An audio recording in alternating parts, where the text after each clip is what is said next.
RTX 30 series রে tracing এবং AI টেকনোলজির জন্য অ্যাডভান্স প্ল্যাটফর্ম। RTX 30 সিরিজের গ্রাফিক্সগুলো ডেলিভার করে আরও এক্সট্রিম পারফরমেন্স ফর ক্রিয়েটার্স এবং গেমার্স। আজ আমার সাথে NVIDIA RTX 3050 Ti গ্রাফিক্স এবং NVIDIA RTX 3060 গ্রাফিক্স দেয়া ল্যাপটপ রয়েছে। এখানে একটি গেমিং ল্যাপটপে RTX 3050 Ti গ্রাফিক্স দেওয়া হয়েছে, যার মডেল হলো Gigabyte Gaming G5 MD, আর এই ল্যাপটপে RTX 3060 গ্রাফিক্স দেওয়া হয়েছে, যার মডেল হলো Gigabyte Gaming G5 KC। এই গেমিং ল্যাপটপগুলোতে গ্রাফিক্স ছাড়াও বেশ কিছু সিমিলার ফিচার রয়েছে, ডিসিমিলারিটিসও রয়েছে। এই বিষয়গুলো নিয়ে কথা বলবো, আশা করছি কেনার আগে কিছুটা ধারণা দেওয়া যাবে। চলুন তাহলে বিস্তারিত জেনে নেই। Gigabyte Gaming G5 সিরিজের ল্যাপটপ 2021-এর দিকেই মার্কেটে চলে আসে। এই দুটি গেমিং ল্যাপটপ একই সিরিজের হওয়া সত্ত্বেও ল্যাপটপগুলোর গ্রাফিক্স এবং প্রসেসরের ডিফারেন্স রয়েছে। যেমন G5 MD ল্যাপটপে 4GB RTX 3050 Ti গ্রাফিক্সের সাথে 11 Gen Intel Core i5 11400H processor দেওয়া হয়েছে। এর base frequency 2.70 GHz, turbo frequency maximum 4.70 GHz পর্যন্ত। আবার G5 KC ল্যাপটপে 6GB RTX 3060 গ্রাফিক্সের সাথে 10 Gen Intel Core i5 10500H processor দেওয়া হয়েছে। এর base frequency 2.50 GHz, turbo frequency maximum 4.50 GHz পর্যন্ত। এখন এই দুটির গ্রাফিক্স নিয়ে আরও কিছু ইনফরমেশন শেয়ার করি।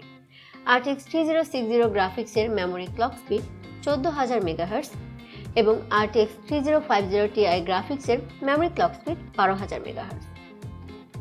RTX 3050 Ti গ্রাফিক্সের মেমোরি ব্যান্ডউইথ 192 Gbps এবং RTX 3060 গ্রাফিক্সের মেমোরি ব্যান্ডউইথ 336 Gbps। এই দুইটি গেমিং ল্যাপটপের মাঝে বেশ কিছু সিমিলার ফিচার রয়েছে, যেমন মাল্টিটাস্কিং এবং পাওয়ারফুল পারফরমেন্সের জন্য উভয় ল্যাপটপে 6টি কোর, 12টি থ্রেড রয়েছে এবং এদের CPU ক্যাশ মেমোরি 12 MB। উভয় ল্যাপটপে উইন্ডোজ 10 হোম অপারেটিং সিস্টেমের সাথে 15.6 ইঞ্চ ফুল HD LED অ্যান্টি-গ্লেয়ার ডিসপ্লে দেওয়া হয়েছে। ডিসপ্লে বেজেলে ডুয়াল অ্যারে মাইক্রোফোন সহ HD ওয়েবক্যাম দেওয়া আছে। ডিসপ্লে রিফ্রেশ রেট 144 Hz এবং রেসপন্স টাইম 1 মিলিসেকেন্ড দেওয়া হয়েছে অ্যাডভান্স গেম প্লের জন্য। ডিসপ্লেগুলোতে 72% NTSC সাপোর্টেড।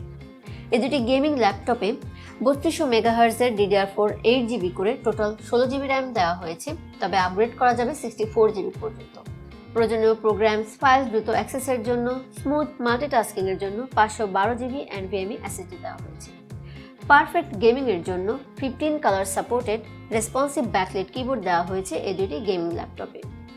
ক্লিয়ার সাউন্ডের জন্য নাহিমিক 3 DTX ultra surround sound dual speaker দেওয়া হয়েছে। কানেক্টিভিটির জন্য অ্যাডভান্স ওয়াইফাই 6 সাথে ব্লুটুথ দেওয়া আছে।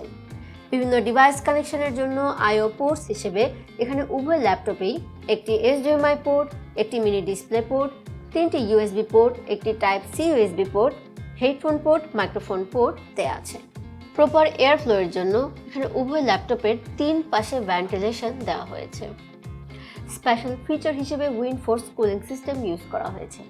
এই ল্যাপটপগুলোতে 4টি করে হিট পাইপ দেওয়া আছে, তার মধ্যে 2টি হিট পাইপ ডেডিকেটেডভাবে CPU এবং GPU থেকে হিট ডিসিপেশনের কাজ করে। গিগাবাইট গেমিং সেন্টার দেওয়া হয়েছে গেমিং মনিটর এবং কন্ট্রোলের জন্য, তাই গেমাররা গেমিং পারফরমেন্স মনিটর করতে পারবে, ম্যাক্রো কি, ব্যাকলিট কি ইফেক্ট সেট করতে পারবে, বিভিন্ন গেমের জন্য ইন্ডিভিজুয়াল প্রোফাইল সেট করা যাবে। আর যদি ব্যাটারি ব্যাকআপ নিয়ে কথা বলি, উভয় ল্যাপটপে 48.96 watt per hour lithium ion battery দেওয়া হয়েছে। ব্যাকআপ পাওয়া যাবে প্রায় 5 ঘন্টা পর্যন্ত। তবে ব্যাটারি ব্যাকআপ অনেকটা আপনার ব্যবহার, system settings, game play duration, display brightness ক্যাপাসিটির উপর নির্ভর করছে। এখন 4GB RTX 3050 Ti গ্রাফিক্স এবং 6GB RTX 3060 গ্রাফিক্স সাথে 16GB RAM দিয়ে 1080 পিক্সেলে কিছু গেমের বেঞ্চমার্ক দেখাবো, সাথে কিছু সফটওয়্যার পারফরমেন্স টেস্ট রেজাল্ট দেখব। কন্ট্রোল গেমে RTX 3060 গ্রাফিক্সের অ্যাভারেজ FPS 74.86, RTX 3050 Ti গ্রাফিক্সে average FPS 40.7। Call of Duty Warzone এই গেমে RTX 3060 গ্রাফিক্সে অ্যাভারেজ FPS 95, RTX 3050 Ti গ্রাফিক্সে অ্যাভারেজ FPS 68। ফর্টনাইট গেমে 100% 3D রেজুলেশনে এবং এপিক সেটিংসে RTX 3060 গ্রাফিক্সে অ্যাভারেজ FPS 110, RTX 3050 Ti গ্রাফিক্সের অ্যাভারেজ FPS 80, দ্য উইচার 3 গেমে আলট্রা সেটিংসে average FPS RTX 3060 graphics use করে 110, তবে RTX 3050 Ti গ্রাফিক্সের অ্যাভারেজ FPS 73। এবার কিছু সফটওয়্যার টেস্ট রেজাল্ট দেখব।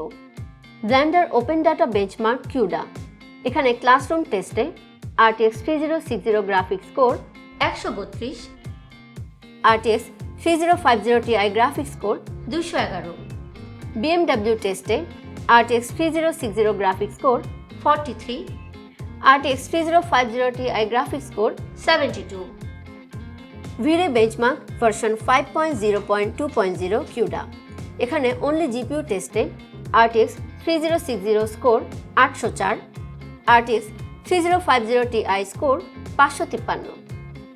এই দুটি ল্যাপটপের কিছু গেমের বেঞ্চমার্ক দেখানো হলো, সাথে কিছু সফটওয়্যার টেস্ট রেজাল্টও দেখানো হয়েছে। সেই অনুযায়ী ল্যাপটপগুলোর গেমিং পারফরমেন্স সম্পর্কে হয়তো ধারণা করতে পারছেন। উভয় ল্যাপটপেই 144 হার্জ রিফ্রেশ রেট, সাথে RTX 30 সিরিজের গ্রাফিক্স দেওয়া হয়েছে, তাই মোস্ট ডিমান্ডিং গেমসগুলো 70 থেকে 90 FPS এ খেলা যাবে। আবার ল্যাপটপগুলোর র্যাম এবং স্টোরেজ ক্যাপাসিটিও খুব ভালো, তাই গ্রাফিক্স ডিজাইনিং, এডিটিংয়ের মতো কাজও করা যাবে। সুতরাং অ্যাডভান্স গেমিংয়ের জন্য পাশাপাশি প্রফেশনাল কাজের জন্য ডিউরেবল গেমিং ল্যাপটপ নিতে চাইলে গিগাবাইটের এই দুটি ল্যাপটপ থেকে যে কোনোটি নিতে পারেন। ল্যাপটপগুলোর লিঙ্ক ভিডিও ডেসক্রিপশনে রয়েছে। অন্যান্য প্রোডাক্টস দেখতে রায়ান্সের অফিসিয়াল ওয়েবসাইট rayanscomputers.com ভিজিট করতে পারেন। রায়ান্সের সকল শোরুমে পণ্যের দাম একই, আর চাইলে রায়ান্সের যে কোনো শোরুম থেকে পণ্যের ওয়ারেন্টি ক্লেম করতে পারেন। তাছাড়া প্রোডাক্ট আপডেট আর এই সম্পর্কিত তথ্য পেতে রায়ান্সের ফেসবুক পেজ ফলো এবং ইউটিউব চ্যানেলটি সাবস্ক্রাইব করে রাখতে পারেন। আজ এই পর্যন্তই, আবার আসবো অন্য কোনো প্রোডাক্ট নিয়ে। টিল দেন ভালো থাকবেন সবাই, বাই।